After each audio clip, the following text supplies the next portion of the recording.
Hey everyone, welcome back to my channel. Today I want to talk about something that hits close to home for many of us in church leadership and worship ministry.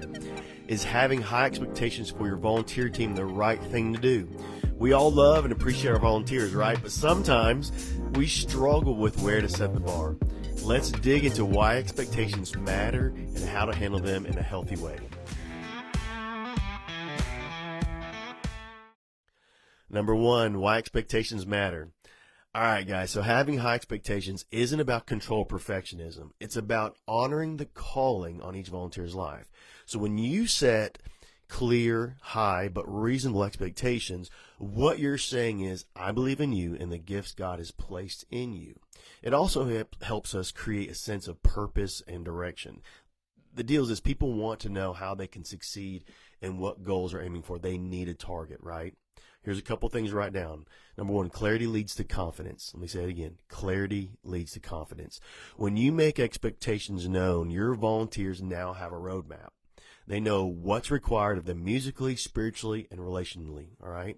Number two, excellence honors God. Striving for high standard isn't about showing off. It's about bringing your best to God, just like the Bible encourages us to do in every area of our lives. And listen, I'll say this a lot of times, like, don't do this because I'm asking, just because you're giving excellence, you're giving it unto God, right? You're doing your very best for Him. So make sure that you're stressing that as well, because it's not about you, right? Number two, balancing high expectations with grace.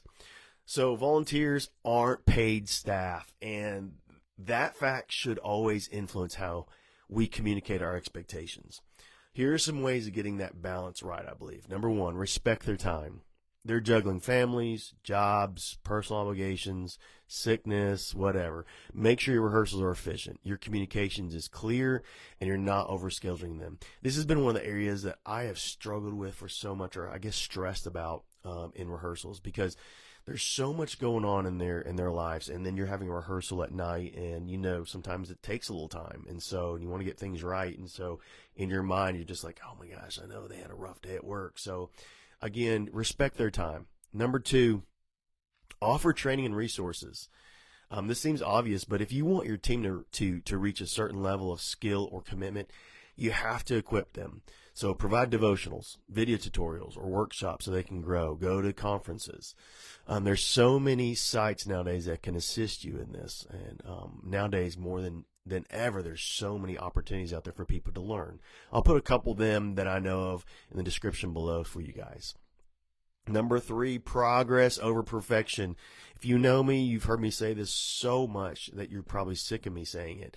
But if your expectation is a certain level of musical excellence or spiritual leadership, celebrate every step forward, even if it's not perfect. Encouragement keeps volunteers motivated. All right. Number three, communicating expectations clearly. I cannot say this enough. Good communication is at the heart of setting expectations. Don't assume your volunteers know what they're thinking, all right? They know what you're thinking. Here's a couple things. Written guidelines. This has helped me through the years so much, but have a short document or like a handbook that lays out your team's values, your rehearsal commitments, dress code, tech requirements, why you choose the songs you choose, all of those things, why the lights do what they do, why the sound is this volume. All those things are helpful for your team, because if someone asks them, they know, but then it protects you because you've had that conversation, hopefully, before you onboarded them and you hand them this book and they can ask questions, all right? Number two, regular check-ins. Schedule short one-on-one or group check-ins to see how everyone's doing. This is a great time. It's a great time to offer feedback, prayer, support. And, sometimes you can do this depending on how many services you had. Sometimes you can do this in between services. Sometimes there's time to do that. For others, there's not. But that can be a good time. Maximize your time in that because, again, people are busy. Number two, vision casting. Remind your volunteers why you do what you do. People align with a vision more eagerly than just a set of rules. And so remember, vision, I used to have a pastor says all the time, Pastor Todd, vision leaks, so you have to share it, and you have to share it, and you have to share it, and you have to share it. And when you thought you shared enough, share it some more, all right? Number 4, managing disappointment or conflict. So let's be honest. Sometimes volunteers don't meet the expectations we set. How do we respond? And this one's hard, but here's a couple things you can write down. Number 1, confront with love. If someone consistently falls short or shows up unprepared, having that private conversation can really mean a lot. It speaks truth and love and offer a way forward for them. All right. So, and I would say 9 times out of 10, if there's confrontation, that's the best way to handle it is one-on-one. Okay. Number 2, know when to adjust. If you find that there's multiple volunteers that are struggling, maybe your expectations need tweaking. Be humble enough just to reassess that. That doesn't mean you don't have the expectations, right? But maybe they're just a little bit too much. And again, that's you knowing your people really well too. All right, number 3, guard against resentment. Remember why they're volunteering in the first place, to serve God in the church. Approach every issue with a heart of gratitude and understanding. That's not always easy, but that's your job, okay? Number 5, encouragement and empowerment. High expectations aren't just about what you want from your team. They're about what you see in your team. Speak life over them, guys. Show them how their dedication makes a real difference in the atmosphere of worship and hearts of the congregation. All right? Here's the deal. Number 1, a thank you goes a long way, a long way. Writing notes, sending texts, giving shouts during rehearsals. Let your volunteers know you appreciate them. This is one of those things that I've struggled with, because the tyranny of the urgent, being busy. I'm very goal driven, and so sometimes I can forget that. But I can promise you, when you do that, it means the world to them. All right.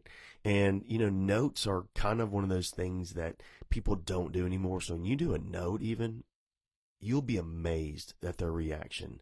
And it makes them feel good, but it makes you feel good too. All right. To empower them to lead.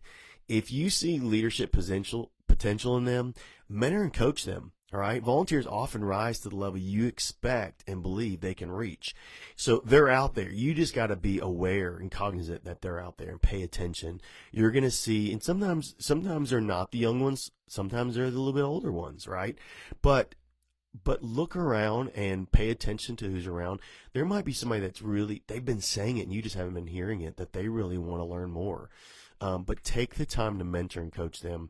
I do think that's a big part of who we are as worship leaders, worship pastors, is built to mentor younger generations, but also the older, and how to do what you do. You should kind of work yourself out a job in the sense of, them being able to lead and not always you lead. All right.